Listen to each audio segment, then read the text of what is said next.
Buenas tardes a todas y todos. Pues nos encontramos nuevamente en una sesión del Seminario Permanente Internacional Espacio, Cultura y Turismo, que es coordinado por la doctora Driselda Sánchez Aguirre y por quien habla, Iri Alvarado Siso, quienes estamos dentro del Departamento de Geografía Económica del Instituto de Geografía.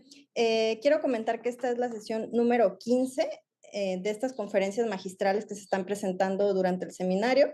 El seminario comenzó a funcionar en febrero de 2022 y desde esa fecha hasta ahora, pues ya estamos en la conferencia número 15 en la que hemos tenido invitados, investigadoras, investigadores, tanto de México, de universidades mexicanas, que pueden ser la Universidad del Estado de México, la Universidad de Guanajuato, la Universidad Michoacana, como invitados internacionales, por ejemplo, de la Universidad de Brasilia, también de universidades en Canadá, en Europa. Y en esta ocasión nos acompaña la doctora Melanie Kay. Ella es profesora investigadora de la Universidad Metropolitana de Budapest, en Hungría, y el tema que presentará hoy es nuevas tendencias en el turismo del bienestar en Europa, lo cual pues, resulta muy interesante para el seminario porque justo esta tendencia del turismo de bienestar es una forma de turismo que está creciendo recientemente. Me parece que a partir de la pandemia también es un tipo de turismo que se ha incrementado y bueno, será interesante escuchar qué está pasando desde Europa, porque normalmente este tipo de turismo que tiene que ver pues con un grupo con un poder adquisitivo mayor, se va reflejando también en países en desarrollo o con menos desarrollo que en Europa. Y en el caso de México también es una tendencia que vemos que está a la alta, pero que hay todavía poca investigación al respecto. Bueno, yo estoy hablando en español para presentar esta sesión, pero enseguida la doctora Driselda va a presentar a la ponente en inglés y el resto de la conferencia será en inglés. Entonces, pues les agradezco mucho a todas y todos quienes están conectados a esta sesión y nos van siguiendo. Y bueno, se queda con la palabra la doctora Driselda Sánchez. Gracias. Bueno, retomo un poco el español para invitarles a quienes nos están siguiendo en redes sociales a poner sus preguntas en español y nosotros podemos leerlas en inglés sin ningún problema y dar la respuesta traducida. Today I'm gonna introduce Dr. Melanie K. Smith. She is co-author of the book Health, Tourism, Hospitality, Spas, Wellness, and Medical Travel 2013, the Spas Manager Essential Guide in 2020, and is one of the founders of Health Tourism Worldwide. She has worked for many years on issues relating to health, tourism, spas, wellness, and well-being. She has lectured extensively on these subjects in Hungary, Estonia, Austria, Germany, and Switzerland, and has published many books, journal articles, and chapters in these areas. She has been an expert advisor for the Global Spa Summit, Wellness, Tourism, and Medical Tourism, Where do Spas Fit, Gift of Health, and ETC Ubuntu Health Tourism Study, as well as working on projects in the Baltic states and Balkan countries. In 2020-21, she was the coordinator of the VIS Grade 4 country project entitled Well Spa V4, Challenge and Opportunities for Spas. She has been an invited keynote speaker at international health and wellness conferences in numerous countries. And today we have the pleasure to have her here in our seminar to talk us about trends in wellness tourism in Europe. Welcome, Melanie. Thank you very much. And I really appreciate the invitation to be here, and thank you for the introduction. So I'm going to share my slides with you, which hopefully you can all see. So I want to talk a little bit about some of the latest developments in wellness tourism. I'm very passionate about the subject of wellness, not only in tourism, but also in everyday life. And I like to see how we might also integrate many of these trends into our leisure life as well as into tourism. We, sorry, I can't seem to go to the next one. Sorry about this. I'll try again. Apologies for this, just technical problem. I try again. Okay, so we see that wellness is everywhere. If we look around the industry, we see it in our food, in our bio products, for example. It's even used to promote chocolate, and some might say that this is some form of wellness, but not necessarily healthy. We see it marketed to pets, for example. And we also even see car spas, so car wellness. And recently I saw a conference about wine, women and wellness, and I thought this was also quite an interesting event. But the point about all of this is the label is losing a little bit its meaning because it's used so much throughout the world. And as researchers, we need to revisit sometimes what this concept really means, and to think about how we use it. Because if wellness is everything and everywhere, then how can we really define wellness tourism? So I spend quite a lot of my time defining wellness fairly clearly if I can. And I want to give you some ideas today about how it should be defined, how it has been developed, especially in Europe. Although I think a global perspective is very useful because we also have to know where is the competition coming from for Mexico, for example, for Europe, for Hungary, where I'm living currently. There are many trends that we might look at. And of course, one of the major trends we've witnessed in recent years is the post-COVID trend of self-care, looking after ourselves better. Another one is mental wellness. We're very good, I think, at taking care of the physical body sometimes, but we also have to think about how to take care of the mind. We know now that post-COVID, especially, young people are really suffering from depression, anxiety, mental health problems. And we really need to think about the effects that, for example, technology are having on our health, or constant exposure to some of the political issues that are problematic in the world today. We also have to pay attention to lifestyles of sustainability. There are trends around eating more healthily. We have, unfortunately, obesity epidemic, I would say, in many, many countries. People need to think quite a lot about their weight and their health and sustainability. Healthy hotels are making an effort to create opportunities for people to eat more healthily, to do more fitness, to get better sleep wherever they are. So even in forms of tourism that might not be called wellness, we can still see a trend towards healthier activities. And after COVID, many of us were exercising outside and reconnecting to nature. In order to promote sustainability, people need to reconnect, I think, with the natural world and with landscape. And this is why we also see a closer connection now between wellness and countryside, or wellness and natural landscape. I've been doing quite a lot of work on spirituality, especially among young people, and often spirituality is now defined not as religion, but it's defined more as our connections to nature. It's defined more as a form of self-development. So it's interesting how such words are changing their meaning. Finally, self-development. I find this a very fascinating area because I do feel that if we work on ourselves, not just the physical body and our mental wellness, but to be better people, to be more ethical, to look after each other better, to self-development transformation, we can also go on to make the world a better place. So there's a certain amount, I think, of transformation in the wellness industry currently, but we have to connect it, I think, to the way we think, the way we operate also in our everyday lives.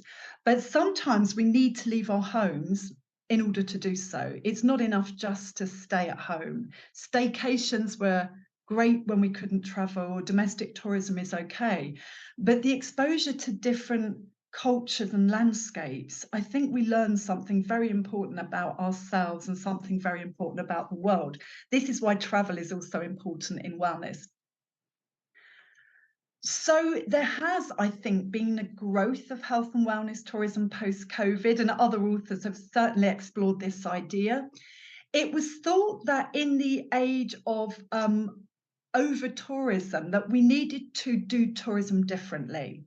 And now we start to talk about what can we do about mass tourism? What can we do about over tourism?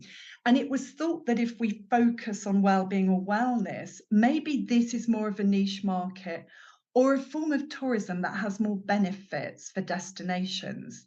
So now you will start to see special issues of journals coming out, which are about well-being and destinations, for example.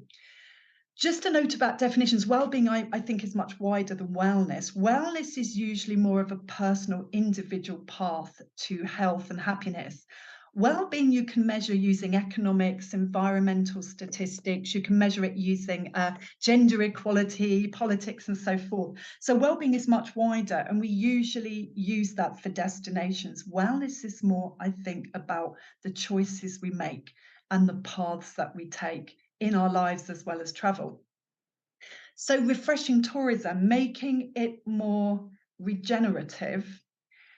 I was playing around with the model recently in one of the papers I was writing, and one of the main motivations for wellness is always rest, of course. People are stressed, people are tired, they need a rest. All tourism, I think, is about having partly a rest. Recuperation is important, getting back your energy, improving your immune system, especially if you had problems after COVID, restoring yourself to good health. And then we talked a lot after COVID about resilience of destinations, resilience of individuals. How can we become stronger? How can we become better human beings, better destinations, manage tourism in a way that benefits communities? And so regeneration or regenerative tourism has become a very popular phrase. And increasingly, you'll see that it's connected, especially to well-being, the much wider idea of making destinations better. And it goes a little bit beyond sustainability, as you probably realise. So being green and doing less damage, being carbon neutral if possible, but also making destinations better than they were before. And really to think of tourism as a healing force to change human and natural ecosystems. But the only way we can do this is to think of nature as a living system where we're part of it. And this is really very much part also, I think, of wellness tourism.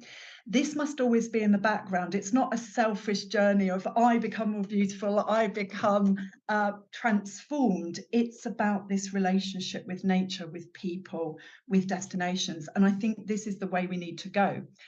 So rethinking our role on the planet, and some forms of wellness tourism help us to do that. And if you look at some of the most important philosophers or professors in tourism, they're talking about destination success being measured in terms of well-being, and that includes economists like Larry Dwyer, and many of you will know his work. So now he's moving towards an economics of tourism where resident well-being is at the centre. And this is something I think that we need to keep in the back of our mind when we're developing or redeveloping tourism. When we talk about wellness tourism, the definition that Laszlo Putzko and I put forward for the UNWTO document was about really trying to balance different areas of life. So not just the physical body, but the mental and emotional, occupational, which is our work, our intellectual health, our spiritual health, and being preventative, proactive, having a lifestyle that improves our physical body and our mental health. So if you look at the small diagram that I created, this was in the encyclopedia that Dimitris Bouhalis put together, the big encyclopedia of tourism. I think we can think about wellness as a way of trying to not only balance but harmonize maybe lifestyle. And I think travel is part of that. Sometimes we go to a more beautiful landscape or a landscape that's different from home. Hungary, where I live, has no seaside. And we know that blue spaces are the healthiest, probably, of all landscapes. Lots of research shows this. So we would, for example, try to go to the seaside when we can, because we don't have a sea here, or going to the mountains to really connect with nature, to get cleaner air and less pollution, to go to spiritual destinations where we can stay in a temple, where we could go to a retreat, for example, or going to a place that has a lovely relaxing spa with healing waters, for example.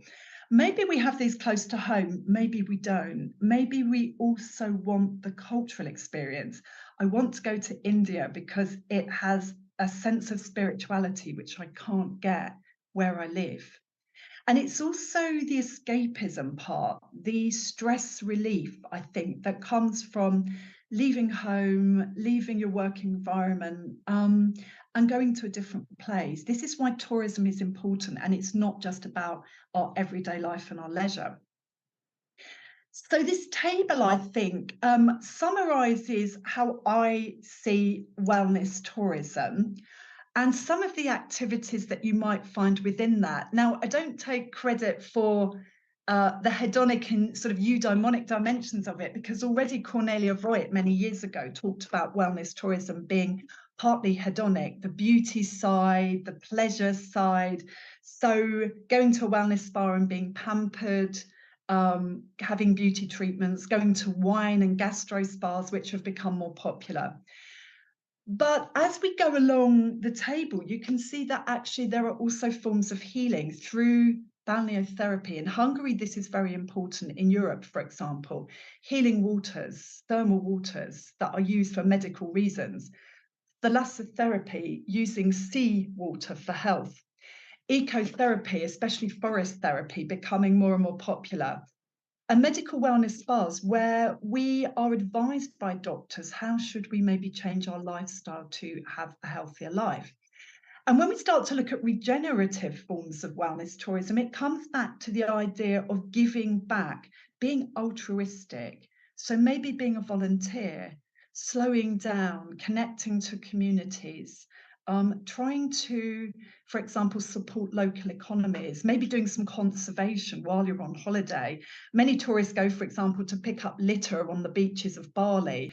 Whether you'd call it wellness tourism, I don't know, but certainly it helps the destination. And finding more transformative, maybe more spiritual forms of tourism, those that include self-development. And holistic retreats are very interesting. I've been doing some research on this since about 2005. These are places where people go really for mental, psychological, and emotional wellness. Just to give you an idea of what I mean, I was writing, there was a book about tourism and happiness, and somebody said to me, could you write something that shows tourism in a positive light? Because we see so much negative information about tourism, even in studies. So these retreats, I thought, are a really interesting example of where you have people advising tourists or guests how to become physically, mentally, and emotionally and spiritually more healthy. People go there for a week or so, more women than men, I think, because women generally communicate more easily than men about their feelings and emotions. But it's a good question why women like this more than men. I think maybe women are more open to this, but certainly men's mental health is very important, and we must also think about that.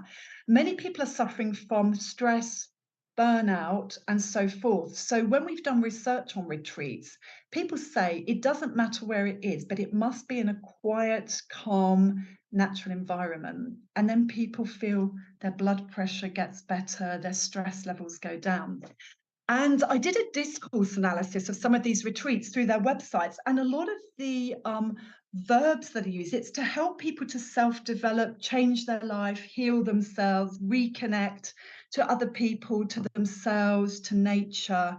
And it's all about improving, learning.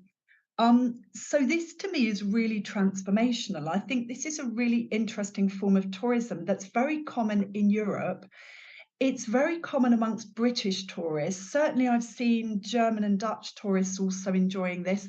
Increasingly, I think it's something that's spreading also to wellness spas, who start to realize that actually looking after the physical body is not enough. Eating well and doing fitness is okay, but our mental health is really something we have to think about. And people need help and support to do it. So this, I think, is something very interesting. And that's just one example I'd give. You see this across different parts of Europe, in Spain, in Italy, and Portugal. British people like to go to Mediterranean, so they tend to go to these places in the south of Europe. But anywhere is possible. So this has a lot of potential, I think. We see some very exotic things around the world, so not just in Europe, but Asia. So things like venotherapy, we see Japanese people bathing in noodle soup. We see, even in Beppu in Japan, they had a spa theme park. We see yoga with goats, yoga with dogs and cats and so forth. We've seen snail treatments. We've also seen snakes. It's a good question how much good these do people, but certainly we're looking for uniqueness in our destinations, and people now are becoming open-minded about wellness, I think, and now going to a wine spa is actually not very unusual. Using beer is not very unusual. It started with the Czech Republic, probably. Now in Budapest, we have a beer spa. Using snail slime or gel is being used in cosmetics all the time. So one day, what might seem to be unusual becomes a bit more mainstream. So we're also trying out, as humans have always done, new forms of wellness, some of it in tourism, some of it in everyday life. Now, if we go to Europe, I will give a brief overview of what I think is happening in Europe, because, of course, to do a global presentation would be rather ambitious. But certainly we know that Asia is a huge growth market in terms of spas, but other areas of the world too. There are certainly other areas of the world, as you'll know yourself, that have thermal waters. But of course, the legacy of the Romans is very important in Europe, and we still kept some of those traditions. The picture is the bath in the UK where I'm from, and they don't use that lovely bath anymore. It's a Roman bath for health, but they built a similar one next door, which is modern, and people still visit this one to learn how did the Romans do bathing. And then in cities like the one I live in Budapest, they started to discover warm springs in Central Europe and started to use them for health and healing. In some countries like Britain, my home country, there were sometimes concerns about hygiene or morality of bathing without clothes. And so sometimes there's been a conflict, I think, with religion or so. But gradually we've accepted more and more that water is very healthy. And so balneology or balneotherapy has been around for a long time. Now, the Global Wellness Institute has been promoting this as a trend in the world, but actually it's not a new trend, it's an old trend, I think, that came from ancient civilizations, including, for example, in New Zealand, in Australia, in South America, in Europe. So this is something that maybe comes and goes, and we develop spas around waters, and at various times it's more fashionable than others. So, of course, we've been using spa waters and spas since mid-17th century, when we started to realize that there were minerals in the water that were good for you. If you go into any spa water in Hungary, you'll see the chemical symbols for the water and you know what it's good for. So there's iodine and there's sodium and there's sulfur and so forth. And then you know which waters should you go to.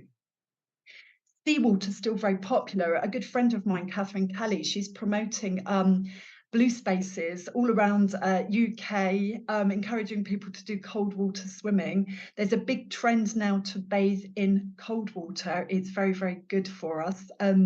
Links also to some of the therapies that they have in the Nordic countries, cryotherapy, for example, using extreme cold for health. Lots of sports people using this, but it goes back to Greek times, of course, bathing in cold water. So even though these spas go back quite far, I think that we've had various developments over time. So sometimes in Europe, we've been promoting just fresh air, we've been promoting sunshine.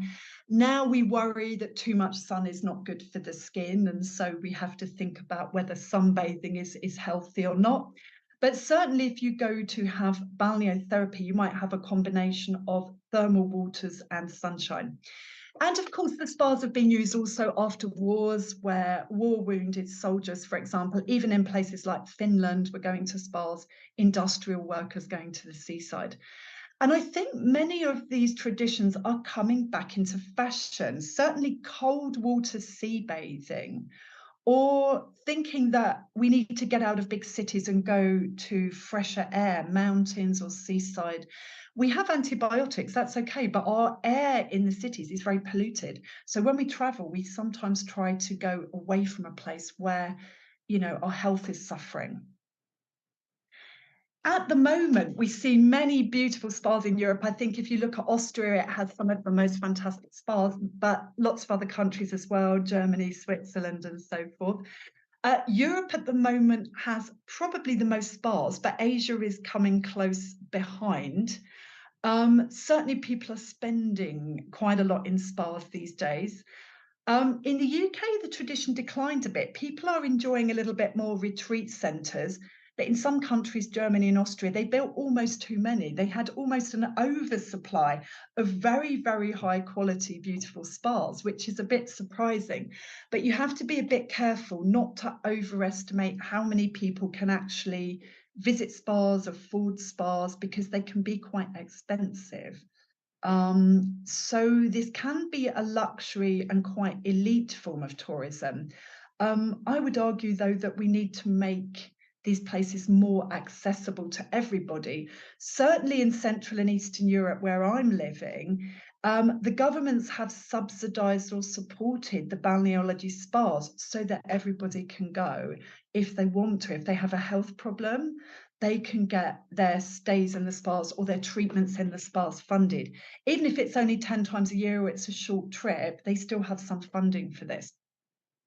You still see thalassotherapy, but I think not as popular as it once was, maybe in France. So seawater bathing, there are many, many centres in France. There are some in Greece and Ireland.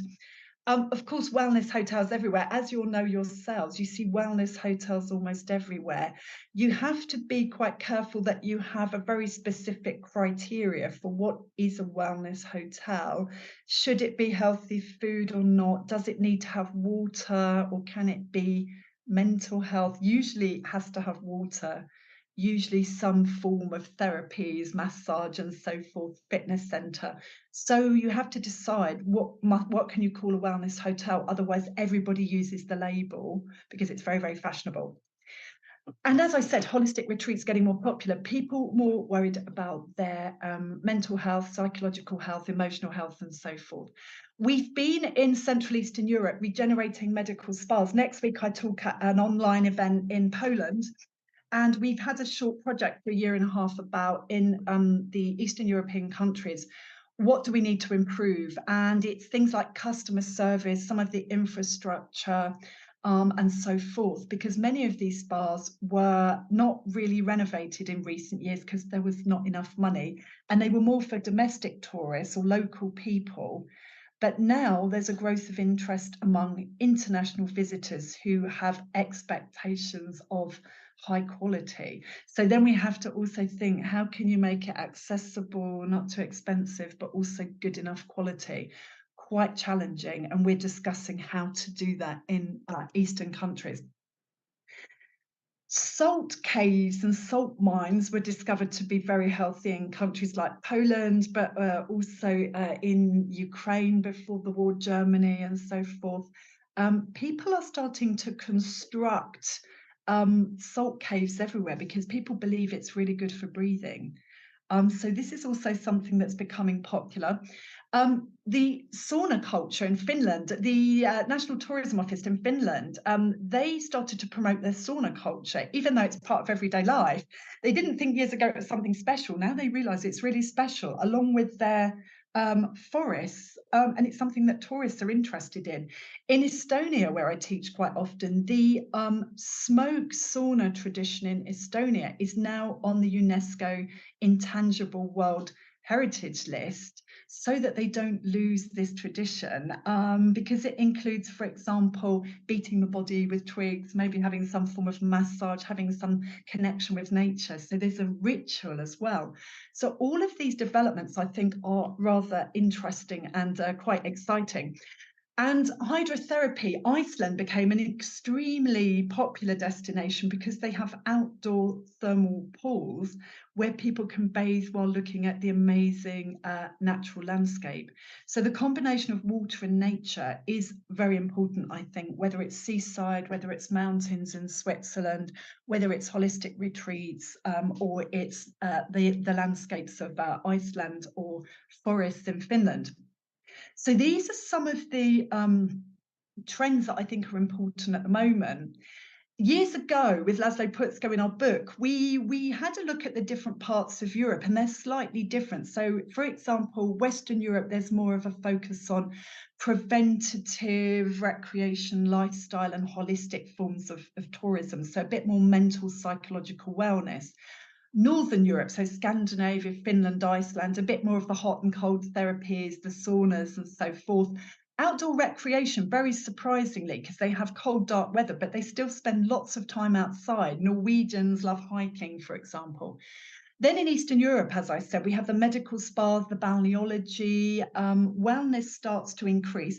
But also, for example, medical tourism is quite a lot cheaper in that region. So people come to clinics in Hungary, for example, for dentistry. And in Southern Europe, much more about the seaside, also thermal spas, and some retreats, which are usually run by Northern Europeans, but they locate them in the south because people from Northern Europe love to go to the Mediterranean on holiday. So now they combine thalassotherapy, holistic retreats, and so forth. Some of the changes we've seen. So, you know, my fellow English tourists used to go to Benidorm in Spain and have a big English breakfast and a beer. We used to have beers and barbecues in nature. Probably people are still enjoying this, but you certainly see destinations that were even mass tourism destinations like Ibiza, moving towards wellness, yoga on the beach, having smoothies instead of alcohol, still some parties, still some chilling out on the beach, but with much more of a focus on slightly healthier activities, I would say. And then, as I mentioned, forest therapy became very popular, I think, first of all, in countries like Japan and Korea, but increasingly in Finland, in Serbia, and other parts of Europe, more the northern countries. But not just going to the forest, but having guided walks, having guided meditation, connecting back to maybe the origins, where we came from, and so forth.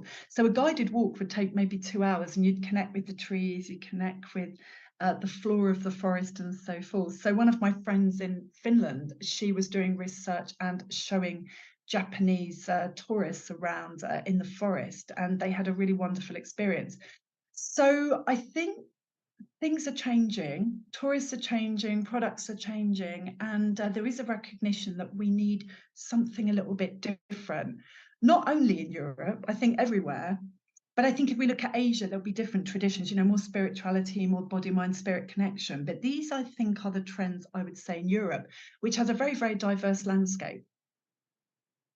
Sparth in Hungary, just a quick word about where I'm living. I could talk about this for many hours, of course, but you can see from the map of Hungary that we have medical or balneology spas almost all over the country, apart from one small part. And here we have, this is a lovely spa called Seychany, and originally it was mainly for healing. What's happening over time is now that many young tourists are coming, and it's turning into a leisure and also party space. And we have to ask ourselves, is this what we really want for Hungarian spas that had a medical focus for so many years? Going towards wellness is okay, but now it's become more of a place where people drink beers and take selfies, and it's very crowded. And Hungarians are arguing that this is now taking away the healing aspect.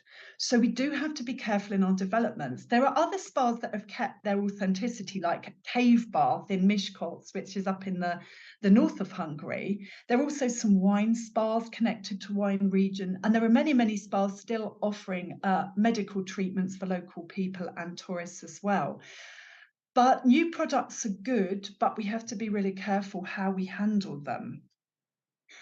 A couple of examples of interesting practice that I really like from two European countries and destinations. One is the Life Class Hotel and Spa in Slovenia. And what I liked about this is they started to develop different packages for different groups.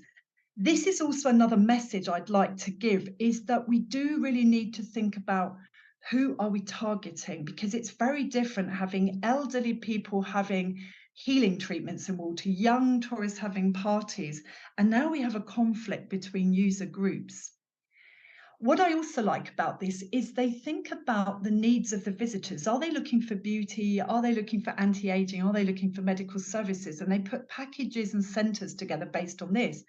And they use some of these European traditions like thalasso, with also something that's quite fashionable, which is detoxification. Now, of course, if you look at reports about detoxification, it has been argued that it doesn't really work, but people still like to detoxify and strengthen their immune system and so forth, and also lose weight.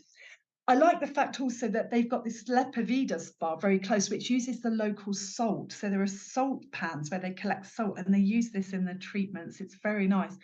And also the healthy Mediterranean cuisine, which is one of the healthiest cuisines in the world. Now, this kind of combination, I think, is the direction that we need to go in. I think Slovenia has done really a lot to move from traditional balneology towards wellness, but they've done it in a way that they haven't lost the European traditions, I would say. The other example that I really like is this island in Croatia, which was an uninhabited island. And what they do is for a couple of months a year, they combine creative activities, music, workshops, and talks. And they put together a very eco-friendly development, which has tents, for example. It has accommodation that can be removed at the end of the season. And they combine what would typically be kind of mass tourism offer, like going to the beach, having a party, having a drink with your friends. And it's quite a lot of young people. At one time, I think children were not allowed to go, so more like an adult place. But they've put yoga there, they've put massage there, they've put hot tubs there, they have water sports. And I really like this idea that they combine wellness with these typical sort of beach holidays. So both places, I think, are doing something very interesting. And these combinations, I think, are also very closely connected to being sustainable, eco-friendly, regenerative, and so forth. So looking after the individual, but looking after the environment and connecting to the environment. So, as I said, one of the issues we also have to consider is who are we targeting and what are their needs? Now, it used to be the case that wellness tourism was attracting mainly women, single women going to beauty spas and wellness spas. Increasingly, we see more men. Now, sometimes that's with couples, sometimes that's with families. There are quite a lot of spa products for romantic couples. People tend to go to retreat centres alone when they're working on their mental health. This is more for individuals and more women. You see groups of friends going to spas together, even men or women going in a group. Families, yes, we are catering more and more to families with children in our spas especially. And of course, we still have senior medical tourists, and everybody's getting older all the time. So, of course, there's a new generation of people who have back problems, who have arthritis, they need something. So is it hot waters? Is it physiotherapy? Is it rehabilitation? Or is it yoga? Is it walking in nature? Basically being active and eating well, I think. But can we encourage them through leisure and tourism? I think we can. A good colleague of mine, Mike Wallace, who I wrote my spa management book, and he was a spa manager for many years. We were talking this morning about the blue zones and how the blue zone idea is now being taken and adapted, for example, in some American cities, for example, or American settlements where people are not very healthy, where people are a bit overweight, for example, where people are not very fit. And they've managed to add about 3 years of life to people's longevity by implementing some of these ideas of eating more healthily, moving more, not just about traveling. But I think what we can do, of course, is we can take some of what we learn from around the world and apply that to our own lives. And this, I think, is the fantastic thing about globalization and travel, that we can learn from other places. I also believe that in our research, we need to look more at lifestyles. We need to look more at life stages. We have very different needs when we're a young single person, when we're a couple, when we have children, when we're elderly. Persona marketing, what kind of personalities, people and preferences people have. All of this really helps us to understand the market better. You might be interested in this Wellness for Men study, which was actually started by my husband, Laszlo Putzko, but I've also been involved in helping to write the questionnaire. And we have a sample of men from 45 countries. Some of the highlights connected to work-related concerns, stress, and financial issues. Usually when you see surveys of women, and we have the women's wellness starting now, it's usually more about social issues, children, and so forth. Women worry about slightly different issues. Men, it's usually work and stress. Lacking energy triggers a quest for wellness. So we have to think of packages that help with occupational wellness, packages that help stress, packages that give back energy. And it might be a little bit different to what women are looking for. Of course, it depends on the age. If you use the QR code, you can find access to some more of the report. And think about what kind of products might be needed for older men or for men who have children, for example. So there are slight differences. Men are looking after themselves more since COVID, and I think this means that the wellness market for men is growing, which is always good news, I think, for the industry. The physical domain of wellness is the most important. This depends. For some groups of men, it might be more the emotional side. I think for men, maybe as they get older, they get a little bit more emotional, a bit more spiritual. Maybe those men who have children and so forth. And actually, what's very interesting and also good news for the sector is that every third man would look for wellness options during travel. Now, this might not mean a spa. This might mean opportunities to do fitness or healthy food or getting a good sleep. Or it could mean, it could just mean having a massage. So these healthy hotels, I think, are a great development. Men who are on a business trip or women might use spa facilities while they're in the hotel. So putting more wellness into our general tourism, whether it's business or mass tourism, it can't do any harm. It doesn't always have to be a primary motivation. It can also be a secondary motivation. Now, I'm getting to sort of the end of this. I've been working recently with Diana Driglas from Poland. We've been working on the idea of experience-scapes in wellness tourism. And we're starting to sort of put together some ideas about how we might think about different scapes in wellness tourism. So this is kind of the beginning of what we started to look at and thinking about how can we design spas better to serve the needs of visitors. So not just customer satisfaction, but giving people more than that, giving them joy and delight, for example, escapism, getting away from stress. Also thinking about how do we manage the social scapes, so the different visitors that I mentioned, so older guests and younger guests, or those that are being state funded and those who are paying. So in Hungary, we have both these problems, elderly people who are supported by the state to get health tourism, younger people paying, different nationalities. Now, there are sometimes conflicts. So where I work in Estonia, there are many spas. Sometimes they have a few conflicts, for example, between Finnish and Russian, because they have a different idea of what they want. Finnish are much quieter. Sometimes the Russians like to have a party in the spa. So they have a separate room in the spa where they can have a vodka or a beer. So thinking about these issues. And then also in the old days in Europe, we had these amazing spa towns like Baden-Baden and Karlovy Vary and Bath in the UK. And people used to have cultural activities and social activities. They went to the water, they had maybe some massage and drank the water, but it was a space of social interaction. So people go shopping, people go to concerts. And I really believe we could bring back this idea of an integrated product where people are doing more than one thing on a trip. And people like that. They like to have a bit of culture, a bit of spa, a walk in nature. not just sitting in water for several days, being active, being sociable. We know that the social aspect of life is more important than anything else for health. If you look at the longest study ever of happiness, social is most important, connections with other people, family and friends. And then the naturescape. How do we get people to be more sustainable? Well, they have to reconnect with nature. They have to get off their phone. They have to do some nature-based recreation and sports, for example. And this, I think, can help also with sustainability and also with making people less stressed.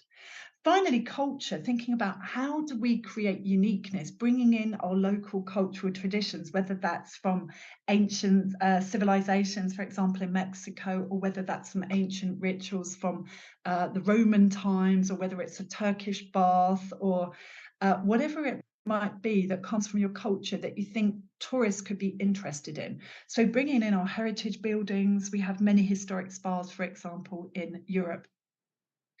All these things can help. Of course, you can design new buildings as well, but how about bringing in, using local architecture, for example, using local materials?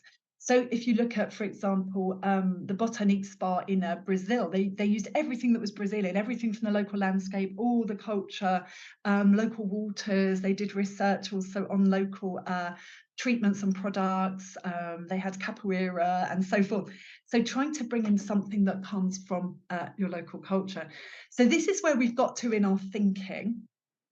My final slide refers to some directions. So in the region where I'm living and where I've been doing research, wellness is thought of as a luxury. It can be considered to be quite expensive, especially if you're a paying guest. But we have to make the point that healthy living shouldn't be a luxury. Everybody to a certain extent has access to some elements of healthy living, and we need to encourage more people to be healthy. So even those people who do balneology, for example, in Hungary, not just going to the water, having a walk in nature as well, for example, doing a bit of physical fitness, maybe doing some stretching, doing some yoga, doing some Pilates, bringing some healthier food into the spas. Often it's deep fried food. Sometimes people were drinking alcohol and coffee, smoking, not those things really. I think, lighter, healthier food, this is what we need. Promoting also European traditions to wider markets. So maybe to Americans who don't have this tradition of balneotherapy, they're quite interested in how waters are used for healing. And this idea of a balanced experience, going for a week to a spa town, but also enjoying the landscape, enjoying the nature, enjoying the culture, and also the social experience of being with other people. And future wellness packages, so looking after ourselves better mentally and physically, healthy food, gentle exercise, and so forth. Maybe with some help, maybe with some therapies, forest therapy, some outdoor recreation, for example. And holistic retreats. I think these are a fantastic way of improving mental wellness and transforming and self-developing. And sometimes this is what we need, especially if we had a crisis or we had an illness or we're going through a hard time in our life. These places can really help. Sometimes a spa, I think, is not enough. It's good for stress relief and escapism. But if you really want to work on your psychology, you need more support and more help. But these places are also relaxing, and there are thousands of them in the world. It's really worth looking at these. And of course, understanding trends, keeping up the latest trends, looking at motivations, looking at different target markets, needs, as I said, looking at lifestyle, life stage, differences between men and women and different nationalities. All of these cross-cultural differences, I think, are absolutely fascinating, and I always encourage more research on cross-cultural issues. And in conclusion, I think when we talk about regenerative tourism, we have to think about the well-being of destinations and the residents, but at the same time think about our own transformative paths to wellness, ideally in sustainable locations, because if we can improve our own wellness, I believe we're in a better position then to improve the world around us and to give back to other people too. Thank you very much for listening. Muchas gracias.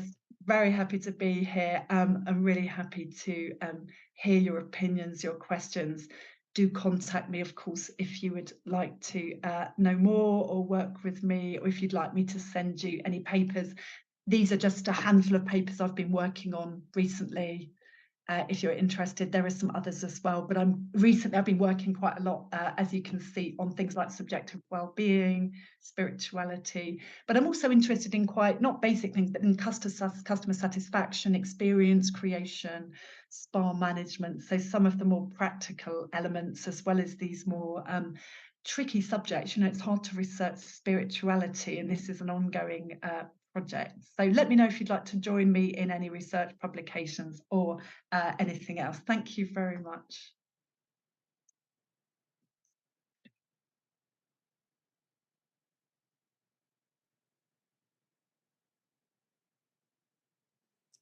Well, thank you very much, Melanie. I think it's very interesting. I mean, we know about wellness tourism, and in Mexico, I think it's a growing market also. But with this perspective, I get myself very curious to learn more about wellness tourism in Mexico, because I know it's growing, especially around Mexico City, which is a city with around 25 million people. So the levels of stress are kind of high. So we have people with the economic possibilities to consume this kind of tourism, because we know it's not expensive and it's accessible only to a few percentage of population. Sure. So, I think this is a really good comment, because I think it's many people have been forced to live in cities and work in cities, and I think it's fantastic, of course, if they can find wellness activities also outside the city. So you have a lot of wonderful coastal places that start, I think, like Tulum, trying to offer more wellness, I think, as part of their products. And I think this is really fantastic. And even, of course, you know, you can also have places like Cancun that have big wellness hotels. This is fine too, because some people are looking for luxury, and this is fine. They're working hard and this is what they need. But I think there are more accessible places as well for younger people, backpackers and so forth. So these are good developments, I think, and they're very necessary, I would say, for urban dwellers like myself. I live in a capital city before I was in London. Yeah, you need to get out of the city sometimes, I would say. Yeah, and it's curious because in Mexico, around Mexico City, I think we have a long thermal tradition because of the geology of the region, and there are like very accessible places, like for very popular, that are like around 1 hour, 2 hour distance from the city. But as I see your the map you presented with all these balnearies in Hungary, I thought like they are all around the country, and that they have like this international influence or international. No, mainly the spas in Budapest have become really, really popular with quite a lot of tourists. So the ones in Budapest, even though they had originally, they did originally have some balneology there. Now they've become a bit more popular as sort of leisure spaces, which is causing like a couple of conflicts as well. But throughout the country in Hungary, there are a lot of regional spas. So almost every settlement has thermal waters. So over 70-80% of Hungary has thermal waters, and it's used in various settlements. So in many of the places, it's used by local people, it's used by local residents, it's used by domestic tourists. It was the government was supporting these spas so that people could go. For example, it was recommended by their doctor that they need to go to certain waters for certain conditions. So many of them are not necessarily international, but because Hungary has 7 borders, you get tourists coming from Austria to one part, you have tourists coming from Serbia or from Romania or from Slovakia. So there is some cross-border tourism. And certainly Polish people also come down to Hungarian spas, even though they have their own spas. But a lot of them are medical. Some of them are also do have some unusual features. So there are 2 or 3 cave baths. There are a few that have wine-related sort of venotherapy products, but most of them, yeah, are mainly medical actually.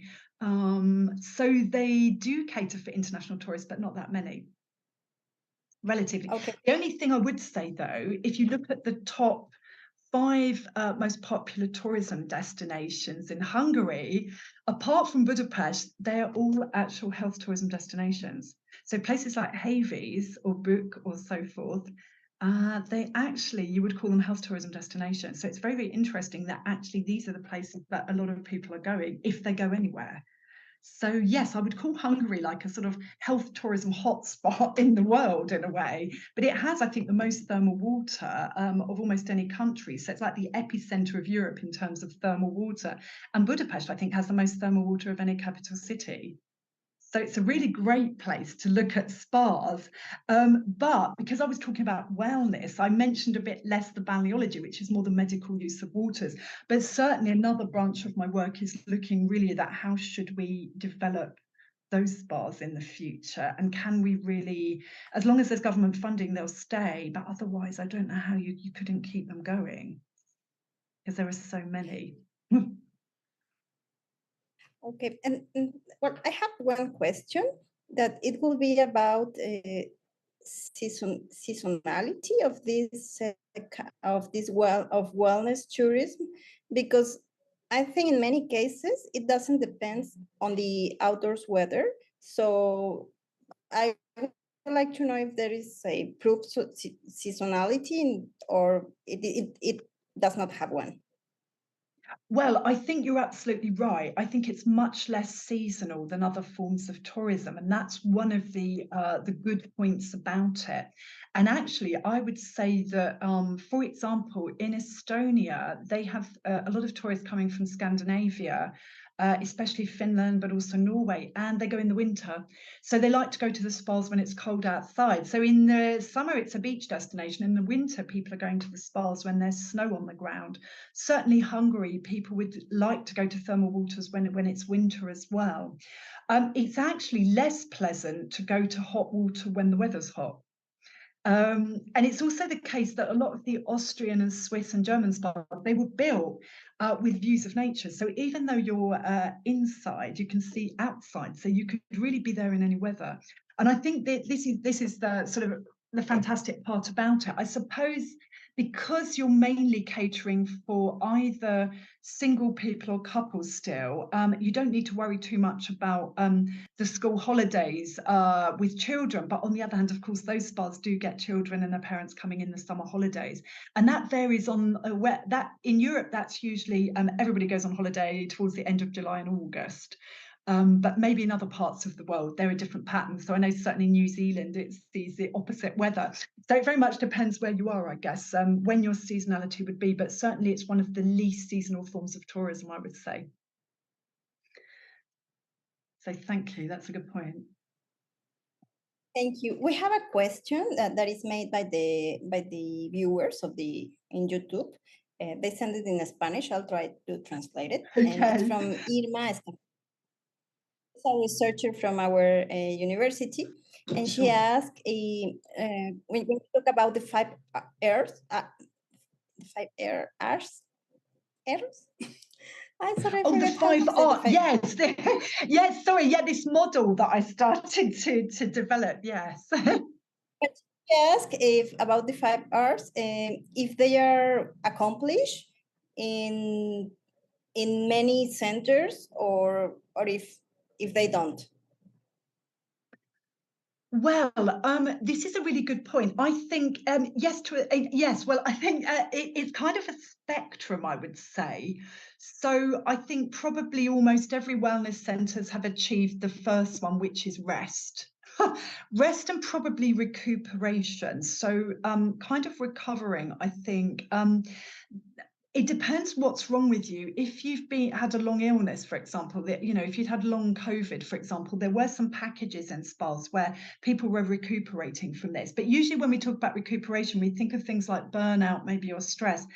It takes quite a long time to recuperate from burnout, but it might really help you to go, for example, to a retreat centre. So this is a complex one, but certainly people get rehabilitation in medical spas. So I'd say, yes, the rest is coming mainly from the wellness spas. I think the recuperation is definitely coming from some retreats, but usually the balneology or medical spas. The other ones are a bit more tricky. So once you start to get towards things like resilience, this is a difficult one. We're living in very challenging times. I think since we've had issues with politics and war and global warming, climate change, environmental issues. I think this is being resilient is very difficult. I think a lot of us feel a bit more mentally fragile at the moment. So I wouldn't say we're doing so good on resilient.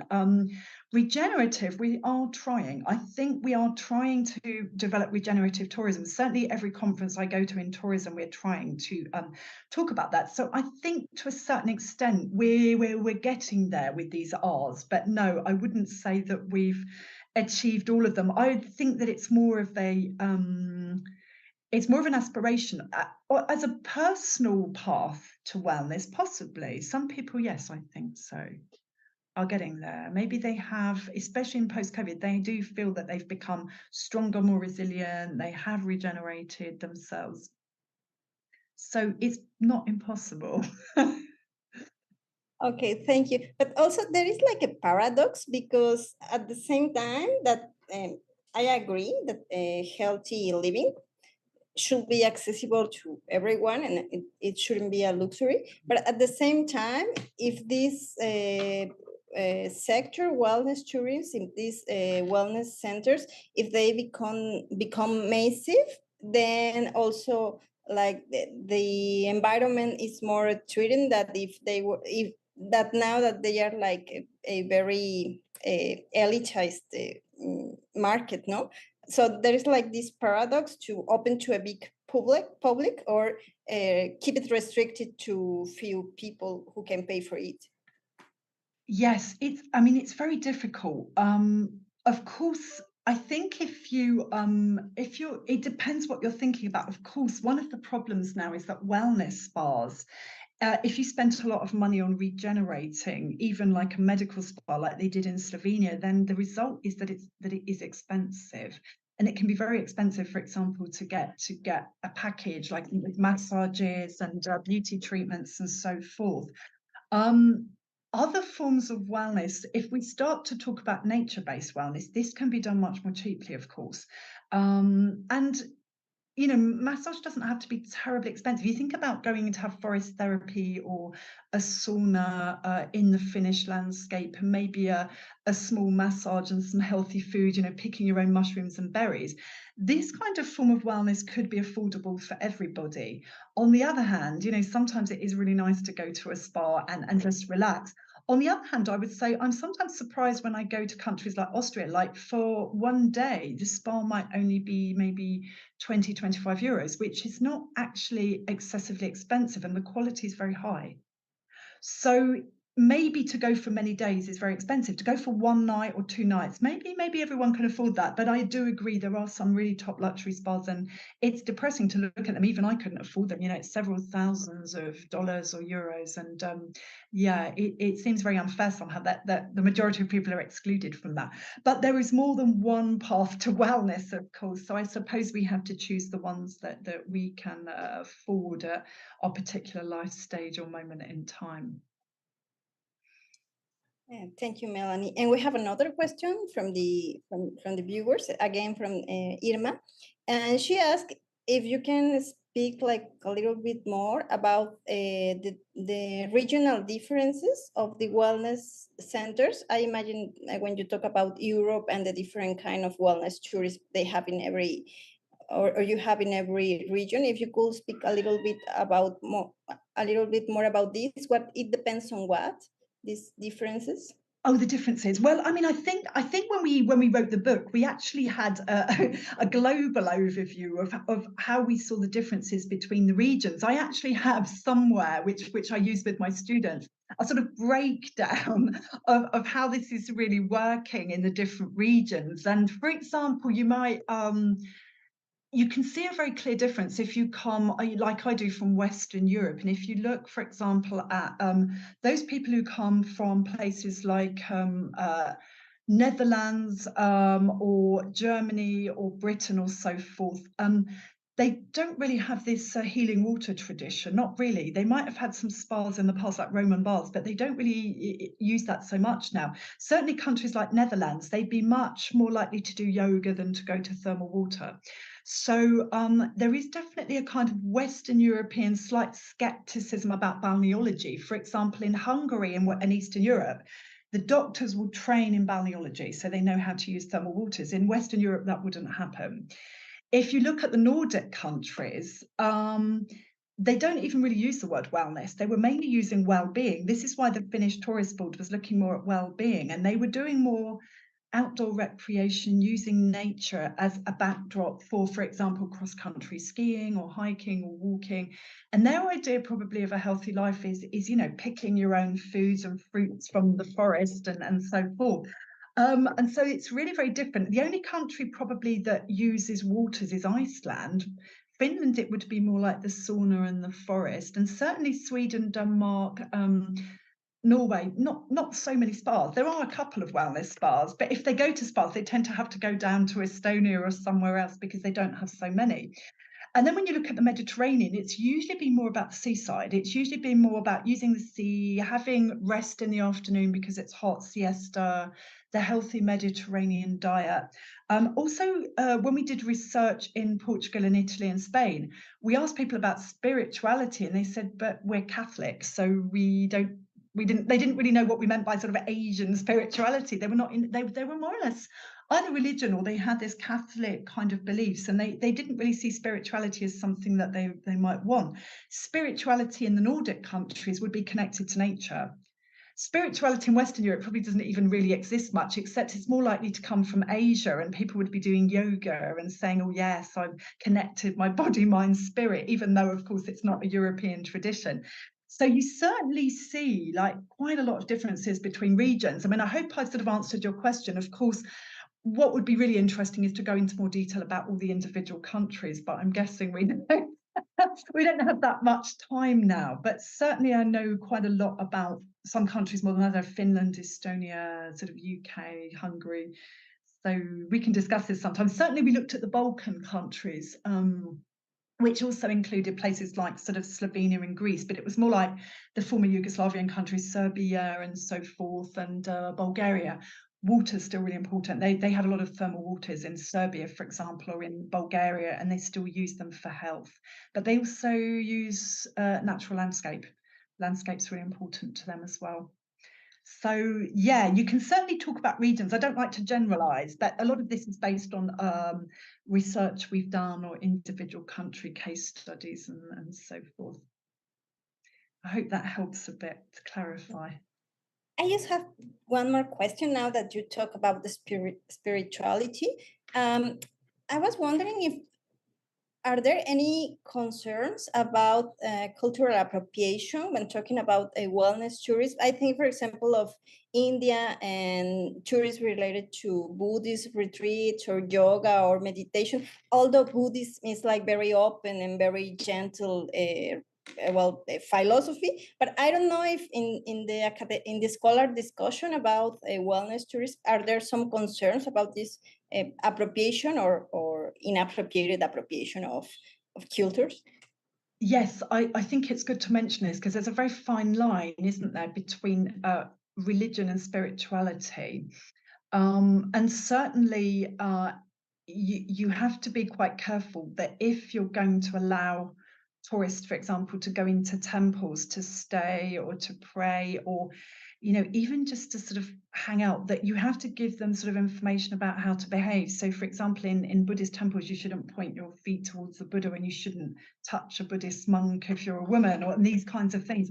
A lot of people don't know this, so you have to be very, very careful about A, behavior, and B, also encroaching on religious ceremonies. So you have to make sure, also I think with cultural tourism, where people going to churches and cathedrals and temples and synagogues, the tourists don't come at a time when you've got, for example, weddings or funerals or ceremonies that are really meaningful. So I think the only way it can really work, I think, is if, for example, you decide that you're going to open your monastery to tourists and you're going to allow them to sleep there and to do meditation with monks. And it's kind of an agreement that's what they're going to do. And there are rules and there are regulations usually about how, they're quite strict. So, for example, if you go to an ashram in India, it's very clear that you get up at a certain time, you have to do certain tasks as well to help to keep the place clean, you have to be respectful. So I think there are certain behavioural codes that that the visitors need to understand, because you're absolutely right that we could, of course, be appropriating cultures or offending cultures. Of course, I would say that a lot of traditions that have been brought over to Western Europe, like yoga, of course, have become so hybridized that you wouldn't recognize them even as spiritual. You know, sometimes they've been called sport, sometimes they've been done in leisure centres. I think a lot of the spiritual dimension is a bit lost when we bring those traditions. You know, Ayurveda is a good idea, a good example, sorry, where we bring the massage, but we don't bring the other elements of Ayurvedic lifestyle, which is a holistic therapy. So I think we isolate a little bit these activities, and we don't always put them in a context. So we have to be quite careful that ideally we have somebody from that culture delivering them, or somebody from that culture making sure that the behavioural codes are there. Even I'm quite happy when in Budapest, if I have a Thai massage and it's done by a Thai person, I feel like it would be somehow more authentic. You know, I'm looking for authenticity as well. So there is also that choice, looking for authenticity, having to be respectful, and then also, as you say, not losing traditions by appropriating or commercializing them. Thank you, Melanie. Well, thank you for your conference. I think it was very inspiring, and we all learned a lot about your presentation. I don't know if Griselda has any more questions or comments. Oh, just to thank you, and also two short questions. I was curious about the participation of kids in, for example, a spa. Like, how is the product adapt to them? Because it was like some kind of discussion when the young were partying in the pools of the spa, and it was like questioning that it was not the aim of the spa. So when children or kids participate, how does this adapt to families? Because I think it's really good to include children in this well-being and spirituality and practice.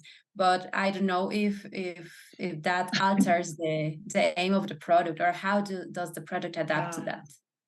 It's a really good question. And I think the spa parties are more like sort of 18 to 25. So that's one group, I think, that's slightly different. I think teenagers are not going because there's alcohol. But you're absolutely right. There was the idea of having 3-generation spas where you had grandparents and parents and kids. The problem was sometimes you saw in facilities, they'd have like a medical pool next to a children's pool. So the children were splashing and diving, and the older people were trying to relax. And, you know, maybe they were grandparents, but they also somehow wanted to have a little bit of relaxation and wellness. So this trying to create mixed spaces, I think, didn't really work.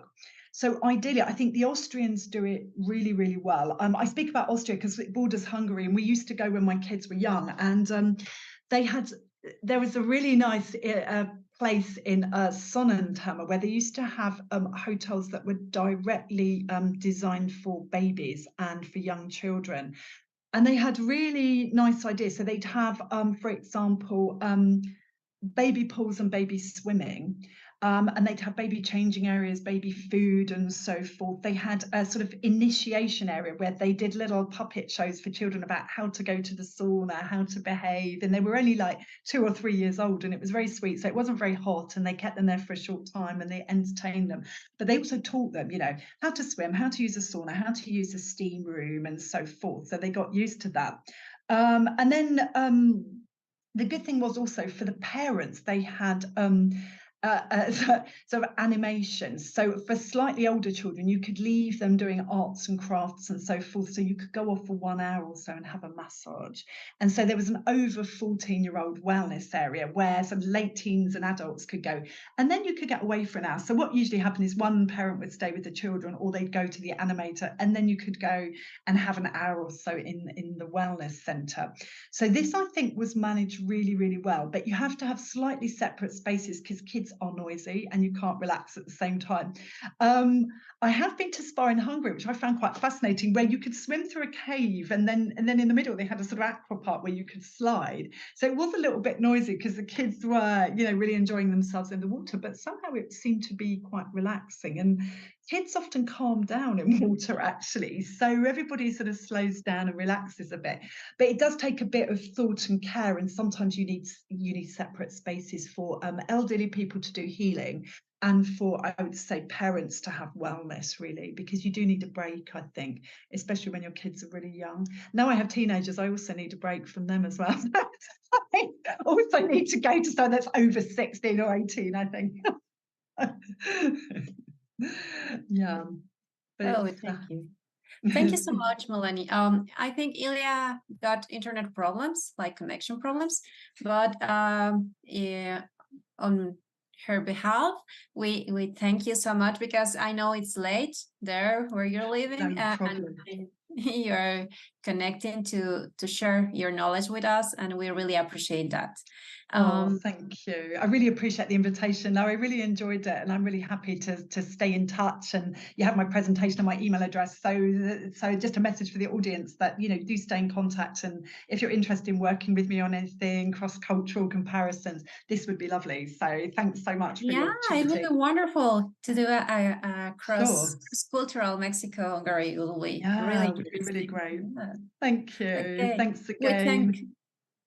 We thank also the people who are watching us from YouTube and Facebook, and we have the contact details from Dr. Melanie if anyone wants to get in touch with her.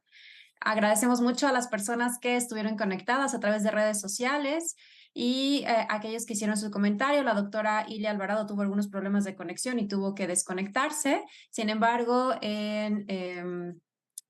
a nombre de ella, también les agradecemos este espacio y que se hayan conectado, que hayan hecho sus preguntas y comentarios.